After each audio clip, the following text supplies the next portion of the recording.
எல்லாருக்கும் வணக்கம். ஒரு வழியா ஆள ஒழுங்குடா சாமிங்கிற மாரி ஒரு முடிவுக்கு வந்திருக்குது. ரொம்ப நாளா எல்லாரையுமே டார்ச்சர் பண்ணிட்டு இருந்த விஷயம். டேய் நீங்க 2 பேரும் அடிச்சுட்டு சாவறதுனா சாங்கடா. நாங்க ஏன்டா கஷ்டப்படணுங்கிற மாரி எல்லாமே பெட்ரோல் தட்டுப்பாடு, கேஸ் தட்டுப்பாடு அப்படின்ட்டு பல விஷயங்கள் போயிட்டு இருந்துச்சு. அந்த ஒரு போரால. இப்போ ஒரு வழியா ஒரு முடிவுக்கு வந்திருக்குது. என்னென்ன அக்ரீமெண்ட்ஸ் அதுல போட்டு வச்சிருக்காங்க, என்னென்ன நெகோசியேஷன்ஸ் போயிருக்குது, என்ன நிலைமையில இப்படி இருக்குது அப்படிங்கிறத பத்தி நம்முடைய நண்பர் சுரேந்தர் கிட்ட நம்ம கேட்டு தெரிஞ்சுக்கலாம். வணக்கம் ப்ரோ. வணக்கம் ப்ரோ. சொல்லுங்க. ஒரு இப்பதான் ஒரு அ ஸ்ட்ரெய்ட் ஆஃப் ஹார்முஸ வந்து திறந்திருக்காங்க. இந்த ஆமா, மாதிரியான விஷயம் ஆமா. நடந்திருக்குது. எந்தெந்த அக்ரீமெண்ட்ல இந்த போர் நின்றுக்குது? ம். இந்த மாதிரியான விஷயங்கள் முதல்ல சொல்லுங்க. அதுக்கப்புறம் பாகிஸ்தானுக்கு அப்புறமா வருவோம். ஆமா. இல்ல ம். இது வந்து எல்லாரையும் வந்து பேசி முடிவு பண்ணி இந்த அக்ரீமென்ட்க்கு வந்திருக்காங்க. இது ம். என்னன்னா, ஈரான் வந்து அவங்க சைடுல ஒரு 11 ரிக்வெஸ்ட் வைக்கிறாங்க. ம். இதெல்லாம் நீங்க பண்ணுங்க. ம். நாங்க வந்து சீஸ் ஃபயர் நாங்க நிறுத்திடுறோம். எந்த ம். பிரச்சனையும் இல்லாம. ம். எனக்கு என்னன்னா, இதுக்கு முன்னாடி ஒரு 2 நாளா ட்ரம்ப் பண்ண அட்டூழியம் இருக்கே. சபான் சல் எப்பப்பப்பப்பப்பா! ம். ஆ வெளியில வந்து பேசிட்டு சில பேர் பண்ணுவாங்க தெரியுமா? விடமாட்டேன் நாளைக்கு அவன போட்டு தள்ளுறேன்னு சொல்லிட்டு வீட்டுக்கு போயிட்டு தூங்கிடுவாங்க தெரியுமா? ஸ்டாலின் சார் சொல்லுவாரு தெரியுங்களா? தொட்டுப்பார், சீண்டிப்பா. சீண்டிப்பார் ஸ்டாலின். அந்த மாரி ரொம்ப ஹை பிரஷருங்க. ம். இன்டர்நேஷனல் மீடியா நெறைய பேர் கவுண்ட் டவுன்லாம் போட ஆரம்பிச்சுட்டாங்க. ம். இவனுங்க இன்டர்நேஷனல் மீடியா எப்படி இருக்கு பாத்தீங்களா? நியூக்க போட போறாரு. இவ்ளோ பிரச்சனை இறங்கி கிரவுண்ட் ஃபோர்ஸ் இறக்கி எல்லாரையும் காலி பண்ண ரொம்ப மோசமான ட்வீட்லாம் போட்டிருந்தாரு. ம். தடயமே இருக்காது. ஸ்டோன் ஏஜ்க்கு போறீங்க ஆமா ப்ரோ. அப்படிலாம் போட்டு, இதுல இன்டர்நேஷனல் மீடியா என்ன பண்ணியிருக்காங்க, கவுண்ட் டவுன். ம். எந்த இடத்துல நீங்க இருக்கீங்களா? அது சரியா? தப்பா? இத நான் வந்து அந்த கிரவுண்ட் ஃபோர்ஸ் இறக்கி வந்து அட்டாக் பண்றதுல எனக்கு உடன்பாடு சுத்தமா கிடையாது. நான் அது வந்து ம். ஏர் அட்டாக் பண்ணாங்க. அவங்களுக்குள்ள ஒரு பிரச்சனை ரொம்ப வருஷமா போயிட்டது. ஓகே. ஆனா கிரவுண்ட்ல இறக்கி அவங்க ஈரானிய நான் அழிக்க போறேன். ஸ்டோன் ஏஜ்க்கு நான் அனுப்ப போறேங்கிறது சுத்தமா எனக்கும் அதுல அங்க வந்து இருக்கிற அப்பாவி மக்கள்லாம் என்ன பண்ணுவாங்க? அவங்கலாம் என்ன பண்ணுவாங்க? இவங்க ஈரான் வந்து நல்லபடியா சரி வார வந்து ஒரு 2 வாரத்துக்கு நிறுத்திட்டாங்க.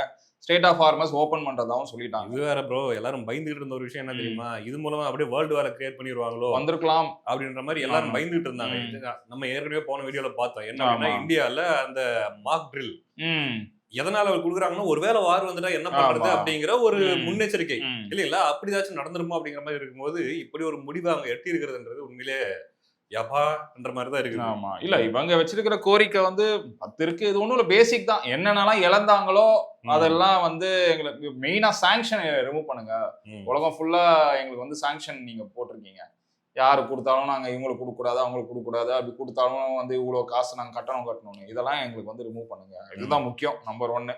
ம். அது ஒண்ணு. இன்னொன்னு வந்து எங்களுக்கு இந்த போரால ஏகப்பட்ட இழப்பு ஆமா, ஏற்படுத்திருக்கு. ஆமா. 2வது வந்து பொருளாதார தடை. ம். ஈரானுக்கு இருந்த மிகப்பெரிய ம். பிரச்சனை. ம். பொருளாதார தடையால வந்து அவங்களுடைய எக்கானமியே டோட்டலா ஆமா. அப்படி இல்ல அதால போயிடுச்சு. ரியல் வேல்யூவே இப்போ வந்து ஓவராலா அடி வாங்கிடுச்சு. ரொம்ப ம். மோசமான இதுல தான் இருக்காங்க. ஈரானுக்கு என்னென்ன பிரச்சனைலாம் ஆயிருக்குங்கிறது ஒரு இது மாரி வச்சிருக்கேன். சொல்லுங்க. Inflation extreme high. ம்.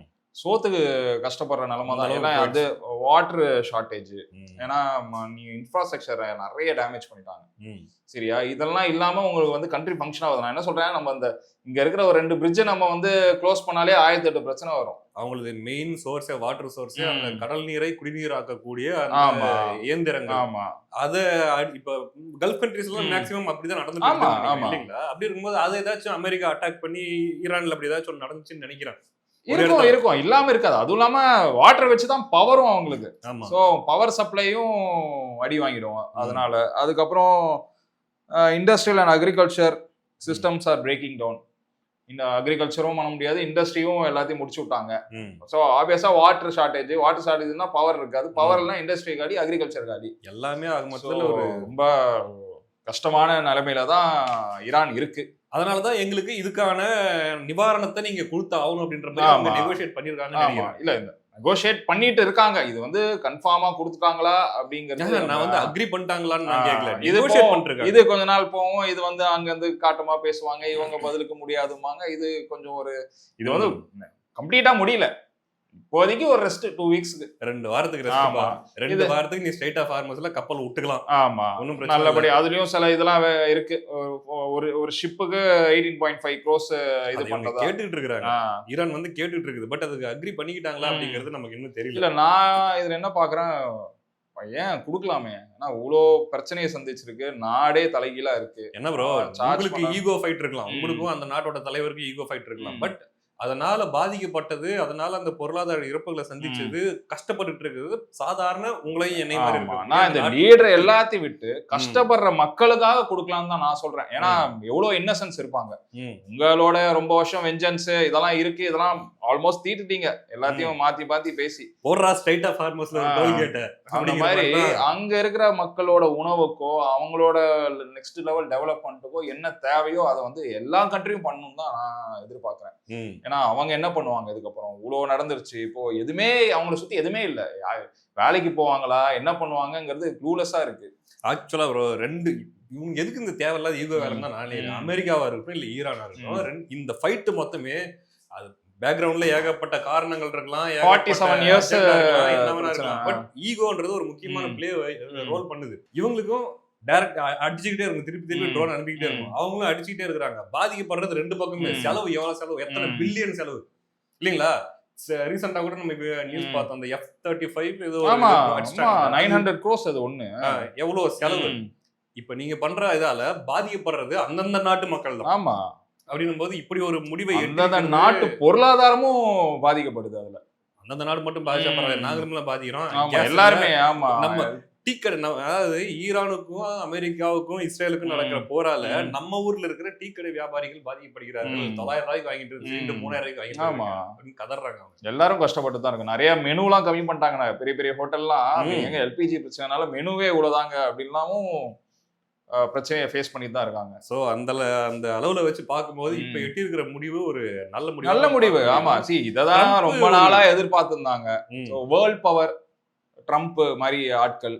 இது வந்து இன்னொருத்தவங்களும் உள்ள. நான் இதுல என்னமா நான் வந்து கவனிக்கிறேன், வேர்ல்ட் வார் 3 ஏன் மாறாம இருக்குன்னா, சைனா வந்திருக்கலாம், ரஷ்யா வந்திருக்கலாம். இவங்கெல்லாம் வந்து அவங்களும் ஒரு பவர்ஃபுல் கண்ட்ரி இந்த வேர்ல்டு தான். இவங்க எல்லாருமே இந்த பிரச்சனையை வந்து சுமூகமா அமைதியா இருந்து, சரி நம்ம இன்வால்வ் ஆக வேணாம், என்னன்னு நம்ம இந்த பீரியட் அவங்க எடுத்துக்கிட்டு இப்ப முடிச்சிருக்காங்க தான். இதுல யாராவது ஒருத்தவங்க உள்ள வந்திருந்தாலும் ஆலிஸ்லாம், இப்போ ரஷ்யா வந்திருந்தா நம்மளோட ஆலிய நீங்க எவ்வளவு நாள் டிப்ளமேட்டிக்கா போயிட்டே இருக்க முடியும்? ஒரு ஸ்டேஜ்ல நீங்க உடைச்சுதான். பட் இந்தியா இந்த விஷயத்துல வந்து முடிஞ்ச அளவுக்கு டிப்ளமேட்டிக்கா அமெரிக்காவையும் சரி, ஈரான் கிட்டையும் சரி, ஈவன் ஈரானே வந்து ஒரு டைம் சொல்லிச்சு, இந்தியா வந்து நாங்க எங்க கிட்ட ரொம்ப ஃப்ரெண்ட்லியா இருக்கு, இந்திய கப்பலுக்கு மட்டும் நாங்க அனுமதி கொடுக்குற அளவுக்கு வந்து ரெண்டு பக்கமே டிப்ளமசி இந்தியா மெயின்டைன் பண்ணுச்சு. ஏன்னா ஒரு பிரச்சனையில இருந்து எப்படி எஸ்கேப் ஆகணும், நம்ம எடுக்கிற டிசிஷனால மக்களுக்கு பிரச்சனை வரக்கூடாதுங்கிறது தான்.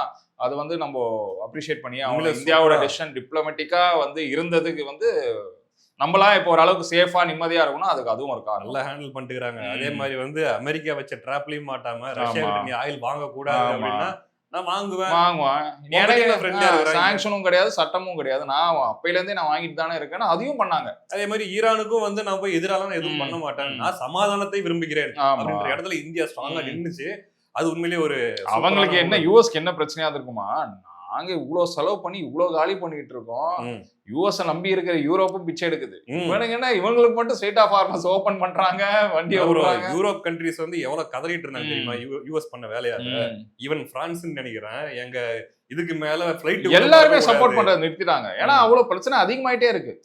இது பிரச்சனையை நீ வந்து எக்ஸ்டெண்ட் பண்ண இவங்களுக்கு எல்லாம் இன்னும் அதிகமாகும். சரியா? யூகே பிரைம் மினிஸ்டர் சொல்லிட்டாரு, இல்ல என்னால சப்போர்ட் பண்ண முடியாதுன்னு லைனா எல்லாருமே சொல்ல ஆரம்பிச்சிட்டாங்க. இது இன்னும் கிரவுண்ட் ஃபோர்ஸ் இறக்கியிருந்தா உலகமே பாதிக்கப்பட்டிருக்கும். ஏதோ கடவுள் புண்ணியத்துல முடிஞ்சிருச்சு. இது இன்னொன்னு வந்து கிரவுண்ட் ஃபோர்ஸ்ங்கிறது அவ்வளவு ஈஸியான வேலையோ. ஆமா, எத்தனை உயிரிழப்பு திறமை ஏற்படும். இவங்க ரேண்டமா யாருன்னே தெரியாது. ஏதோ ஒரு இன்னசென்ட் எங்கேயோ இருந்தா கொலாட்ரல் டேமேஜ் கணக்கு தான் அது. அப்புறம் ஸோ இப்படியாக போயிட்டு இருக்குது. இப்போ இந்த விஷயத்துக்கு வருவோம். நான் தான் இதை பஞ்சாயத்து பண்ணி முடித்து வைத்தேன், நான் இல்லைன்னா இந்நேரம் உலக போரா இது மாறி இருக்கும் அப்படிங்கிற அளவுக்கு பில்டப் கொடுக்குற மாதிரி பாகிஸ்தான்ல இருந்து ஒரு இது வந்திருக்குது. இது வந்து உண்மையை பேசிடலாம். சரியா? பாகிஸ்தான் வந்து ஏன் வந்து இதுல தலையிட்டாங்க, அவங்க வந்து ஒரு ஸ்ட்ராட்டஜி பிளே பண்றாங்க. அவங்க வந்து ஈரானோடையும் நண்பர்களா தான் இருந்தாங்க. கல்ஃப் கண்ட்ரிஸ், ரஷ்யா, சைனா இவங்க எல்லாரோடையும் அவங்க வந்து ஒரு நட்புறவுல தான் இவ்வளவு நாளா இருந்தாங்க. பாகிஸ்தான் ஏன் மெயினா குறுக்க பூந்து தலைவர் பஞ்சாயத்து பண்ணி வச்சதா உலகத்துக்கு பேசிக்கிறாருன்னா, அவங்க வந்து ஈரானோட பார்டர் ஷேர் பண்றாங்க. இப்போ வந்து கிரவுண்ட் ஃபோர்ஸ்ல வந்து ஈரான்ல இறக்கி பிரச்சனை வந்தா, ஈரான்ல இருக்கிற பாதி மக்கள் பார்டர் தாண்டி பாகிஸ்தானுக்கு வந்துதான் ஆகணும். அதே பார்டர்ல இப்ப எப்படி ஆப்கானிஸ்தானோட பாகிஸ்தானுக்கு ஒரு பிரச்சனை இருக்கு, ஆமா. அதே மாதிரி அவங்களுக்கு அங்க ஒரு வரலாறு இருக்கு. ம். இந்த போலச்சிஸ்தான் சொல்லி ஒரு இது இருக்கு பாருங்க. ம். ஈரான் என்ன நம்புது, பாகிஸ்தான் தான் போலச்சிஸ்தானை அமைச்சு அவங்களோட ஈரான் கவர்மெண்ட் எதிர்க்குன்னு. ம். இவங்க என்ன சொல்றாங்க, ஈரானு பாகிஸ்தானி மிலிட்டன்ஸ் வந்து ஈரான் ரெடி பண்ணி இவங்க நம்மள அட்டாக் பண்றாங்கன்னா அங்க ஒரு வரலாறு இருந்துகிட்டே இருக்கு அவங்களுக்கு, ம். ஆப்கானிஸ்தானோட இருக்கிற மாதிரி. ம். இந்த பிரச்சனை இன்னும் அதிகமாயிடும், இன்டர்னல் செக்யூரிட்டி காலி ஆயிடும் பாகிஸ்தானுக்கு. நான் கேலியா பேசல, இதெல்லாம் தான் காரணம்னு சொல்றேன். ஃபேக்ட் ப்ரோ, ஃபேக்ட்னு சொல்லிட்டு இருக்கோம், இருக்கிற விஷயத்தை சொல்றோம். ஆக்சுவலா செல்ஃப் இன்ட்ரெஸ்ட் தான் அதிகம் பாகிஸ்தானுக்கு. ம். இது அவங்களோட சுயநலமா இல்ல அவங்களோட நன்மைக்காகவும் ம். மற்றும் ரீஜனல் பேலன்ஸ்க்காகவும் தான் இந்த பஞ்சாயத்து பண்ணிருக்காங்க. ம். இல்லனால வேடிக்கை தான், ஒரு நாள் வேடிக்கை தானே பார்த்துருந்தாங்க. இன்னொன்னு அமெரிக்கா தான் பாகிஸ்தானை இந்த விஷயத்துக்காக ஆமா, ஏவி விட்டதுன்ற ஆமா. மாதிரி கூட செய்தி அது வருது. போக இன்னொன்னு ஏதோ டிராஃப்ட் மாட்டிருக்குங்கிறாங்க. அதோ அதை வச்சு யுஎஸ் தான் அனுப்பிச்சு சொல்றேன். விட்டதை அவரு தெரியாம டிராஃப்டோட போஸ்ட் பண்ணிட்டதா சொன்னாங்க. அதுவும் என்னன்னு தெரியல உண்மையா பொய்யானே. ஆனா உண்மைன்னு நிறைய இடத்துல சொல்லிட்டு இருக்காங்க. ம். அது போக இவங்க யார் யாருக்குள்ளலாம் ஸ்ட்ராட்டஜி பார்ட்னர்ஸா இருக்காங்களோ, ஈரானு, ம். மொத்தம் யுஏஇ, இவங்க அவங்களுக்கு மெயின் பாகிஸ்தானுக்கு என்னன்னா எனர்ஜி சோர்ஸே அவங்க தான். ம். பொருளாதாரமே அவங்கள நம்பி தான் இருக்கு. ஆல்ரெடி பொருளாதாரம் டான்ஸ் ஆடிட்டு இருக்கு பாகிஸ்தான்ல. அது போக இந்த வார் நடக்கிற இடத்துல இவங்களுக்கு ஒரு மினி வார் ஆப்கானிஸ்தானோட. அதனால எக்கனாமிக் ஸ்டெபிலிட்டி ஆல்மோஸ்ட் ஜீரோ. ஏன்னா தற்சார்புன்ட்டு இல்ல, வெறும் பிறர் ஒண்ணுமே கிடையாது, இருக்குது. ஒண்ணுமே கிடையாது. ம். பவர் எனர்ஜி எதுவுமே கிடையாது. ம். இருக்கிறதுலே மோசமான சூழ்நிலையில இருக்கு இப்ப பாகிஸ்தான். இத மேலும் மேலும் வளர விட்டா இது வந்து அந்த சுத்தி இருக்கிற ரீஜனல் எல்லாரும் பாதிக்கப்படுவாங்க. அவங்க பாதிக்கப்பட்டா பாகிஸ்தான் கதை முடிந்துவிடும். ம். இதுவும் ஒரு முக்கியமான காரணம். ஏன் மற்ற கண்ட்ரிக்கும் வந்து இவங்க மத்தியஸ்தம் பண்ணி வைக்கிறாங்கன்னா அதுக்கும் இதுதான் காரணம்.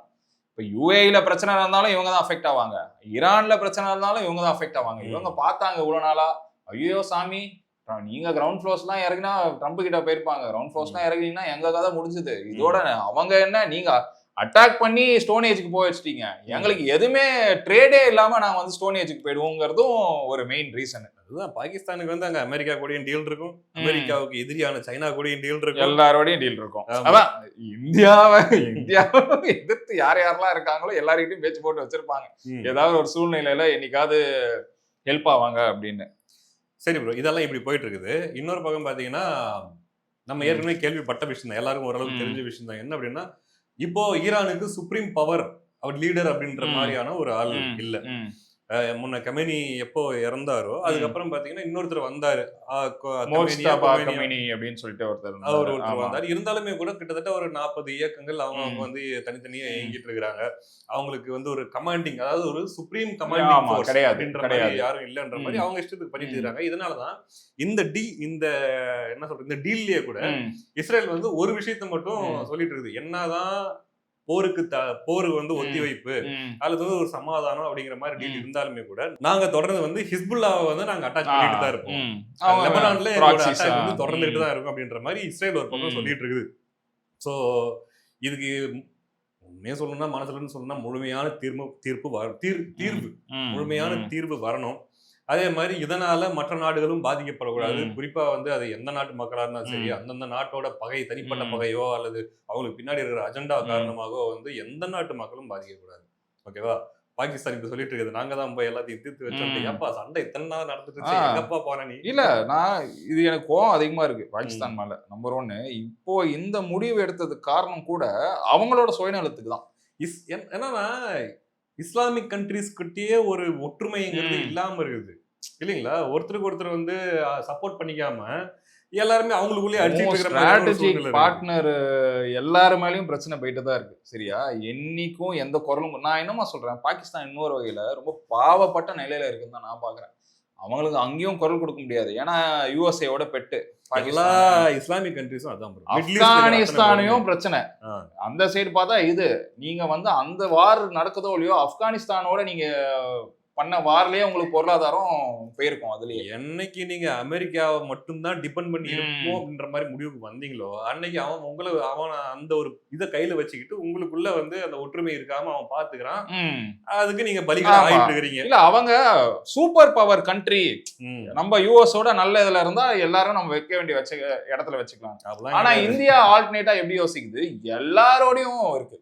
அதனாலதான் நீ இந்தியா மேல கை வச்சனா அது வந்து டபுள் உனக்கும் எனக்கும் இருக்கிற வார் கிடையாது. அது வந்து அதே ஒரு வேர்ல்டு வார் தான். எல்லாருமே உள்ள வந்துருவாங்க. இந்தியாவை தொட்ட நீ இது கெட்ட. உலக போர் தான். அது உலக போர் தான். நீ கேட்டால எல்லாரும் கேட்டாங்க அப்படிங்கிற இது மாதிரி நான் இன்னொன்னு பாகிஸ்தான் என்ன பார்க்க வரேன்னா, முடிஞ்சு போன கல்யாணத்துக்கு மோளம் அடிச்சு இப்போ வந்து ஏதோ ஒரு வகையில முடிஞ்சிருச்சு. அதனால அது அதோட விட்டுறலாம். இன்னொன்னு அந்த கம்யூனி மொஜ்டா கம்யூனி இல்லாத பிரச்சனையில வேற யார் அங்க தலைவராவாங்கன்னு ஒரு பிரச்சனை போயிட்டு இருக்கு. அந்த தலைவர் இல்லாத பட்சத்துல இந்த நெகோசியேஷன் இதெல்லாம் வந்து யார் தலைமையில எங்க நாங்க யார்கிட்ட அக்ரிமெண்ட் யார் சைன் பண்ண போறா?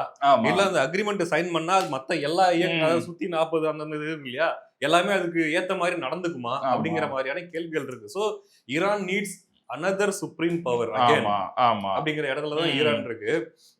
இதுல இன்னொன்னு என்னன்னா, நான் வேற யார் அடுத்த பவரா இருப்பாங்க அப்படிங்கறது ஒரு இது மாதிரி வச்சிருக்கேன். அப்பாஸ் அராக்ஷி அப்படின்னு சொல்லிட்டு அவரு டிப்ளமேட், எக்ஸ்பீரியன்ஸ் ஈரான் டிப்ளமேட். அவரு எடுக்கலாம் முடிவு. ஒரு ஒரு ஒரு ஒரு என்ன சொல்ற ஒரு எக்ஸ்ட்ரீம் வரைக்கும் அவர் எடுக்கலாம். ஆனா does not control key power structure. அப்படி ஒரு பிரச்சனை இருக்கு. இன்னொன்னு வேற யாருக்கு ரியல் பவர் இருக்கும் அப்படின்னு நினைக்கிறாங்கன்னா, ஐஆர்ஜிசி அந்த இஸ்லாமிக் அந்த காட் காப்ஸ் அந்த அவங்க இருக்காங்க. இஸ்லாமிக் ரெவல்யூஷனரி காட் காப்ஸ் அவங்க. அது போக military councils and regional commanders, para military groups, இந்த பாசிஜ்னு சொல்லிட்டு ஒருத்தர் இருக்காரு. இந்த மாதிரி அவங்களுக்கு ஒரு 36 மிலிட்டரி சம்பந்தப்பட்ட ஆளுங்க இருக்காங்க. இப்ப ப்ரோ இந்தியால சூப்பர் பவர் அப்படி சூப்பர் பவர்ன்றத விட உச்சபட்ச அதிகாரம் அப்படிங்கும்போது பிரதமர் அவரு கையெழுத்து போட்டா அப்படின்றது அமெரிக்கால ஒவ்வொரு நாட்டிலயும் அப்படி இருக்குது. பட் ஈரான்ல வந்து ஸ்டில் அவங்க தடுமாறிட்டு தான் இருக்கிறாங்க. ஆமா இல்லையா? ஆமா. அப்படி இருக்கும்போது இது எந்த அளவுக்கு இது ஒர்க் அவுட் ஆகும் அப்படின்னு தெரியல. ஏன்னா அவங்களோட ஈரானோட நீங்க லாஜிக் படி பாத்தீங்கன்னா, இந்த மிலிட்டரி தலைவர்கள் இருக்காங்க 36 பேரு, அவங்க யார் வேணாலும் எந்த முடிவு வேணாலும் எடுக்கலாங்கிற மாதிரியும் இருக்கு. அவங்களுக்கு என்ன தோணுதோ பண்ணலாம். அதுவே பயமா இருக்கு கேட்க. என்னது என்ன தோணுதோ பண்ணலாமா? அப்ப திருப்பி வேற ஏதாவது பண்ணி திருப்பி முதல்ல இருந்து ஆரம்பிச்சிடாதீங்கிற மாதிரியும் இருக்கு. அட்டானமஸ் அவங்க அப்படின்ற மாதிரி தான் இருக்குது. நீங்க ஏதாவது ஒரு கோமாளி வேலை பண்ணி இப்ப இருக்கிற சமாதானத்தையும் கெடுத்து விட்டுறாதீங்கப்பா. கொஞ்சம் அப்படி எந்த அளவுக்கு இது வந்து டிப்ளமசியை நோக்கி போகணும், எந்த அளவுக்கு எல்லா பக்கமே சமத்துவமா என்ன சொல்றது அந்த டீல் ஒத்து வர அந்த இடத்தை நோக்கி போகணும் அப்படிங்கறத பத்தி தான் யோசிக்கணும். நான் இதுல இன்னொன்னு நம்ம பார்க்கலாம்.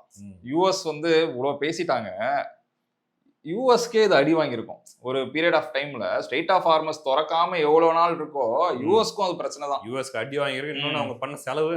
ஆமா, மிசைல் விடுற ஏன்னா இது ஒரு பக்கம் எப்படிமா இருக்கு, சரி நம்ம அப்படியே நம்ம தான் டாமினேட் பண்ற மாதிரி அப்படியே சைலண்டா பாகிஸ்தானை விட்டு முடிச்சு விடு அப்படின்னு சொன்ன மாதிரியும் இருக்கு. எனக்கு வந்து பேசினா அது கௌரவமா இருக்காது இருக்கு. அதனால நீயா வந்து முடிச்சு விடுற மாதிரி வந்து ஒரு டீல் நான் அப்படியும் பாக்குறேன். அப்படியும் இருக்கலாம். ஏன்னா இது நாட்கள் ஆக ஆக ஆக அது வந்து யூஎஸ்க்கும் பிரச்சனை தான். யூஎஸ்க்கு பிரச்சனையா இருந்தா அதை நம்பி இருக்கிற கண்ட்ரிஸ் யூஎஸ் கேள்வி கேட்கும். உன்னாலதான் நாங்க இந்த கஷ்டத்துல இருக்கோம். சோ எல்லாத்தையும் நம்ம நோட் பண்ணி அது லாஸ்ட்ல பாகிஸ்தான் பிரைம் மினிஸ்டர் பேசி முடிச்சு விட்டதா ஏத்துக்க வேண்டிய நிலைமை நம்மளுக்கு வந்திருக்கு. ரைட் விடுங்க. ரைட். இதுல என்னன்னா காண்டாகிற விஷயம் என்ன தெரியுமா, இவ்வளவு கூத்து பண்ணிட்டு நோபல் பிரைஸ் நொட்டணுமா? ட்ரம்ப்புக்கு அவ்வளவுதான். நோபல் பிரைஸ் எல்லாம் வாய்ப்பே இல்லை. நான் தான் சமாதானம் உலகத்தையே நான் சமாதானப்படுத்தி வைக்கிறேன்ட்டு பீத்திட்டு இருக்கிறாப்ல. சரி பாப்போம். அட்லீஸ்ட் இந்த அளவு வரைக்கும் வேர்ல்ட் பீஸ் எல்லா மக்களும் சந்தோஷமா அந்த இடத்துல இந்த மிலிட்டன்ஸ் பிரச்சனை இல்லாம அதுக்கு என்னென்னலாம் ஒரு இன்டர்னல் செக்யூரிட்டிக்கு எல்லா கண்ட்ரிலும் என்னென்னலாம் பாதுகாப்பு பண்ணணுமோ, மக்கள் நன்மைக்கு என்னென்ன பண்ணணுமோ அது எல்லா கண்ட்ரிலும் பண்ணணும். இந்தியா மாதிரி இருக்குடா, அவ்வளவுதான் நான் சொல்றேன் நானு. ஓகேவா? இந்தியா எப்படி டிப்ளமேட்டிக்கா போகணும்னு நினைக்குதோ அப்படி இருந்துட்டா எந்த மக்களுக்கும் பிரச்சனை எல்லாம் போயிடும். வேர்ல்ட் பீஸ்னாலே நம்ம ஒரு பெரிய எக்ஸாம்பிள் தான் இந்தியா. நம்மளுக்கு இங்கேயும் பிரச்சனைகள் இருக்கு. ஆனா மத்த கண்ட்ரிஸை கம்பேர் பண்ணும்போது ரொம்ப ரொம்ப கம்மின்னு தான் நான் நினைக்கிறேன். அது மாதிரி நம்மள மாதிரி டிப்ளமேட்டிக்கா இருக்கிறது தான் ரைட் எக்ஸாம்பிள். நீங்க சொன்ன மாதிரி இந்தியா எல்லாம் எப்படி தெரியுமா, என்னை சீண்டாத வரைக்கும் நான் ஒண்ணும் பண்ண மாட்டேன் அப்படிங்கிற இடத்துலதான் இந்தியா இருக்கு. தவிர தேவையில்லாம வாலண்டரியா பிரச்சனைக்கு போற இடத்துல இந்தியா பண்ணதில்லை. சோ அந்த அளவுக்கு இருந்துட்டா போதும்ன்றதுதான்.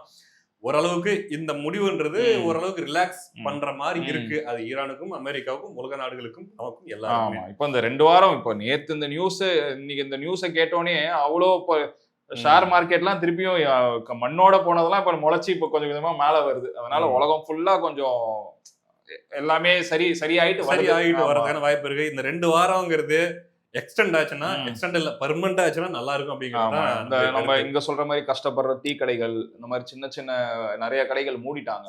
அவங்களும் மீண்டு இதுல இருந்து வந்து பழைய மாதிரி எல்பிஜி கிடைச்சு அவங்க பொருளாதாரமும் மேல வரணும் தான் நினைக்கிறேன். நல்லா இருக்கு. நீ கொஞ்சம் இறங்கி வாயா, நான் கொஞ்சம் இறங்கி வாரேன், இப்படி முடிச்சுட்டு போங்கயா, சும்மா சண்டை போட்டு எங்க உயிரை வாங்கி உலகம் ஃபுல்லா கஷ்டப்படுற மக்கள் பாதிக்கப்படுறாங்க. யாரும் அவங்க கஷ்டப்படக்கூடாதுன்னு தான் நம்மளும் நினைக்கிறோம். அவ்வளவுதான் ப்ரோ. நிறைய நேரம் பேசிட்டேன்னு நினைக்கிறேன். அடுத்த வீடியோல முடிச்சுப்போம்.